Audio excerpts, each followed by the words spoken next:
I'm learning the most from the oldest people that I speak to. It may not be surprising, but most of us don't spend enough time with people who are much older than ourselves.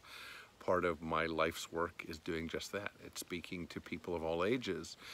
And what I realize in a time of challenge and crisis is go to people who have withstood more challenges and crises. You'll learn a lot more about resilience and how to manage crisis in your life and how to manage it in a world that's seen many, many, many crises. Somebody told me recently that they heard a speaker talking about the fact that what we lack is what we need, which is 1,000-year memory. Imagine if today you didn't just remember all the things that happened in the course of your lifetime and things you've read about, but imagine if you had the memory of someone who's lived for 1,000 years. You'd say, oh, pandemic, another one. You'd say, oh, crisis, another one. The looting in the streets, the riots in the streets, the crises of our country and our world. We'd say, oh, we've been here before and we've endured and we've grown.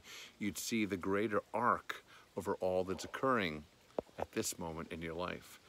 So maybe what we can do is create a dual gift to ourselves and to the older people in our lives and our world, to take them seriously as they should be taken seriously, to have conversations with our parents, grandparents, and the people in our community who can teach us so much about the things that they have learned on their longer journey through life. And maybe at the same time, we can read wisdom from people who have lived in centuries before and see what it meant to go through their challenges, to go through the struggles of their lives. Someone mentioned a book to me recently about somebody who lived in Dresden at the start of World War II and of course prior. And in every chapter he talks about, every chapter is a ledger entry in his memoir. And he talks about what was changing in a single day in his life.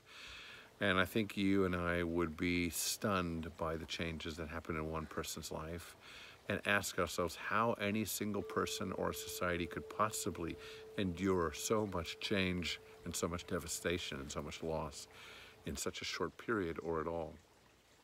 Well, there is the gift of literature and the gift of stories.